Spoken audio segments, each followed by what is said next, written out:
presidente. Lembra que o Bolsonaro contou essa história na campanha? Pois é, o Castelo começou a pôr ordem na casa. Imaginava ele que, contornando a crise política, podia restabelecer e consolidar a democracia. Castelo fez um grande favor ao país quando determinou que só podiam existir 2 partidos, Arena, Aliança Renovadora Nacional, e MDB, Movimento Democrático Brasileiro. Não tinha fundo partidário, não tinha fundo eleitoral, tá legal, pessoal?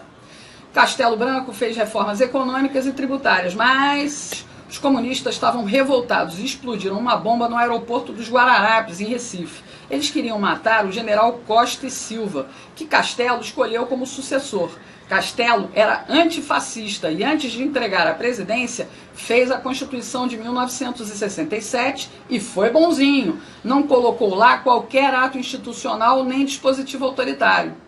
Costa e Silva, ao contrário, tinha um viés mais autoritário e endureceu o governo. Fez isso porque os comunistas estavam tocando terror no Brasil. Queriam derrubar o governo na amarra para transformar isso aqui numa ditadura do proletariado. Os caras eram violentos. Tiro, porrada e bomba, além de sequestros e assaltos.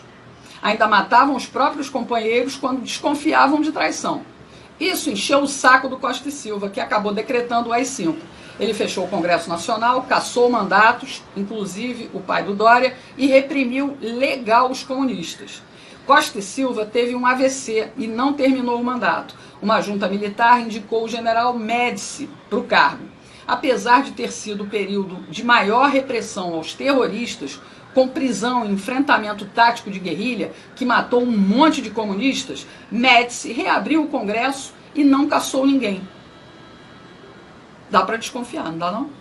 No início da década de 70, o mundo fervia na área cultural. A partir das ruas de Paris, tomadas pelos estudantes em maio de 1968, houve uma revolução social global, uma inversão de valores morais, ruptura política entre conservadores e liberais e econômica entre comunismo e capitalismo. Cortina de ferro dividindo o mundo. O Brasil tinha censura, mas não impedia festivais de música, não impedia a criatividade. Chico, Caetano, Gil e muitos outros ganharam fama e muito dinheiro nessa época. E as universidades já estavam a todo vapor. Todo vapor mesmo, pessoal.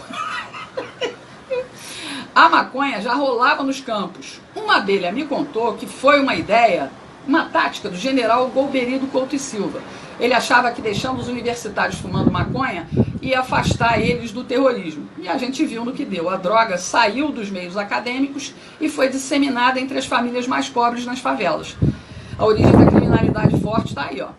Médici queria que as coisas se acalmassem para a esquerda assumir sem violência. Enquanto isso, a juventude classe média ficava sendo catequizada por professores esquerdistas. Os militares criaram tantas estatais nessa época, pessoal, que fizeram um milagre econômico, que mexeu com o consumo dos brasileiros. Muita gente comprou, então, TV, geladeira, carro e até casa própria, através do BNH, Banco Nacional de Habitação. Minha Casa Minha Vida, pessoal, perto dos imóveis de antigamente, é tudo barraco, da pior espécie, é tapera. O Médici levou fama de carrasco porque a comunistada estava no exílio e não suportava ver o desenvolvimento do país, ainda que fosse sob controle estatal. Os comunas que ficaram aqui peitaram o governo com ataques violentos de guerrilha. Médici pretendia resolver tudo e devolver para os civis, mas comunista é uma raça desgraçada. Médici indicou Geisel, que foi tenentista como ele. Os dois, inclusive, apoiaram a posse do Jango. Esse pessoal Oliva é muito azeitado, não é mesmo? Geisel foi eleito pelo Colégio Eleitoral do Congresso e o alemão foi quem deu início ao processo de abertura política. Ele sabia que a mídia, a cultura e o ensino já estavam esquerdizados, então a transição ia ser fácil. Enfim, Geisel se aproximou da República Popular da China, reconheceu a independência de Angola pelos comunistas, fez acordo nuclear com a Alemanha e até deu fim ao AI-5. Por tudo isso, ele bateu de frente com oficiais linha dura, que não queriam de maneira nenhuma devolver o país nas mãos dos comunistas. Geisel venceu a queda de braço e impôs João Figueiredo como sucessor. Ele sabia que Figueiredo só queria cuidar de cavalo e cumpriria a ordem de fazer a abertura ampla, geral e restrita. Com tudo pronto, foi só os comunistas do exílio voltarem. A esquerda no poder seria facilmente o próximo passo, mas de forma lenta e gradual, para que a gente nem sentisse tanto. Enquanto isso, o maior pelego de todos os tempos estava sendo gestado lá no sindicalismo. Nossa esquerda aprendeu a agir sem tanta pressa. Aturamos o Sarney, pessoal, por 5 longos anos, em troca de uma Constituição social-democrata, nome bonito para esconder a ação nefasta da esquerda comunista.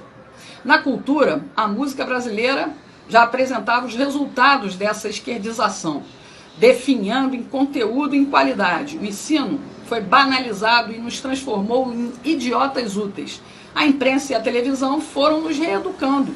Sem perceber, fomos renegando a família, a pátria e Deus. Tudo em nome de justiça social. Bem devagarinho, para que a gente não sentisse nada e não tivesse forças para reagir. Mensagens progressistas para moldar um novo Brasil, politicamente correto. Tivemos um soluço com a eleição do Collor, mas o sistema estava dominado e o corrupto egoísta dançou.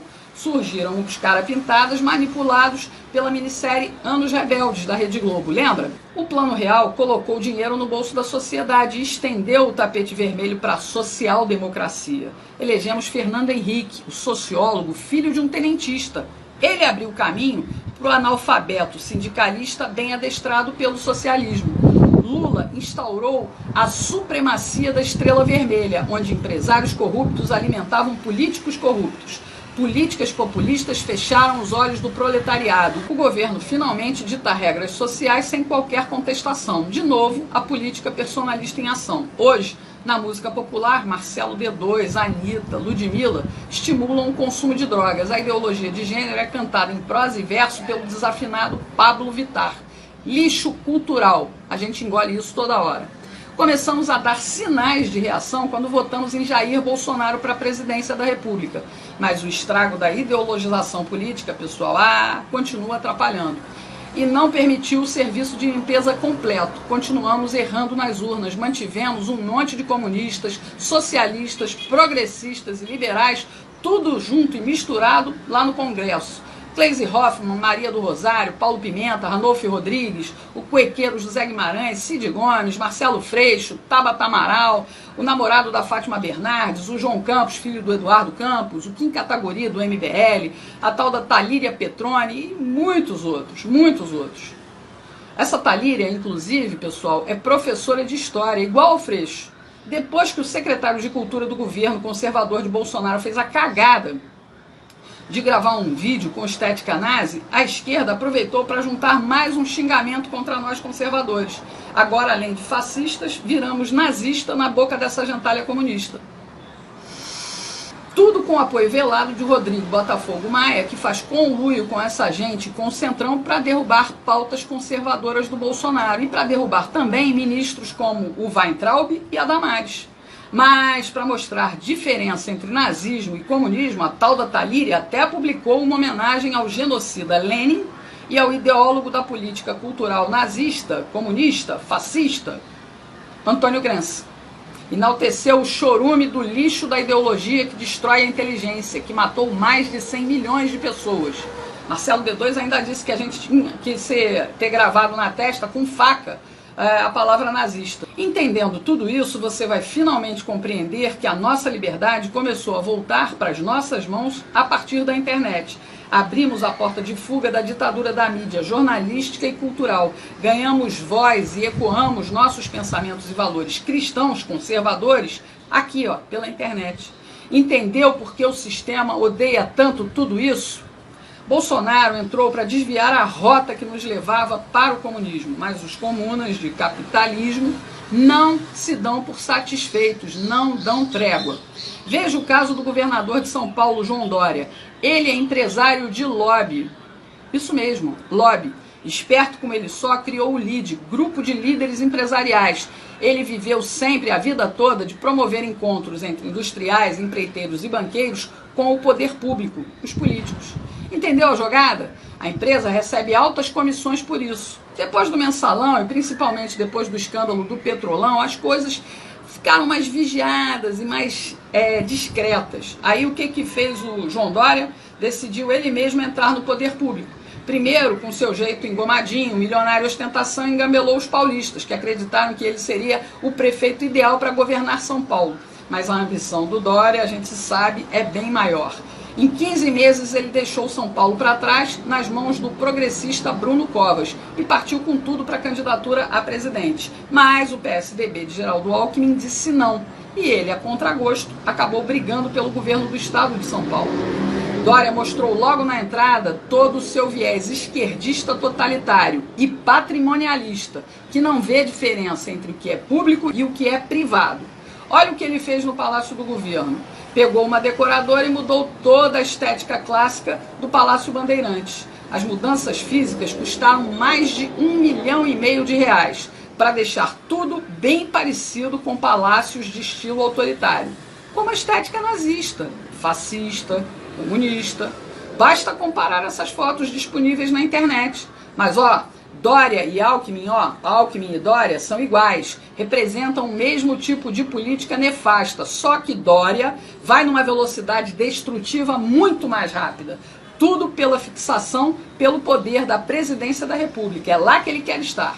Tanto que loteou o governo de São Paulo para fazer uma grande base. E vai continuar costurando alianças, seja com quem for, com Botafogo Maia, com Amoedo ou Luciano Huck. Dória não tem limites, pessoal. Rodrigo Maia também não, viu, pessoal? Ele flerta até com Ciro Gomes, tudo porque ele quer chegar na vice-presidência. Eles só querem uma coisa: poder. E isso bota a mão deles no cofre do governo federal. Qualquer um desses aí só tem um interesse: voltar ao tempo do mensalão, quando deputados e senadores fingiam independência política do PT, mas negociavam seus votos por cargos e dinheiro. Eles querem tudo como antes da Operação Lava Jato. Os acordos estão sendo fechados. E para alcançar os seus objetivos, Dória se elegeu enganando novamente o eleitorado paulista. Discursinho anticomunista e conservador, apoiado no Bolsonaro. Como o povo não perdoa traidores, ele vem perdendo popularidade. E agora está usando mais dinheiro público para tentar ocupar o Palácio do Planalto. Pegou R$20 milhões para modernizar as rádios de São Paulo. Isso mesmo, dinheiro do povo. Deu para as empresas privadas, como a Jovem Pan. E qual é a moeda de troca? Elogios para o Dória e porrada todo dia em Bolsonaro. Tá ok, Chilique? Não acabou não, pessoal. Ele sabe que a nossa independência da mídia tradicional continua acentuada na internet. E olha o que ele fez agora. Olha o que ele fez. Olha o que ele fez. Pegou mais 15 milhões do dinheiro público para contratar uma empresa de vigilância da internet. Dória quer saber o que falam dele 24 horas por dia, 7 dias por semana, e quer fichar os seus detratores. Saber quem age contra o seu projeto de poder rumo a Brasília. Quer tirar a gente do caminho dele. E aí eu te pergunto, nós vamos deixar?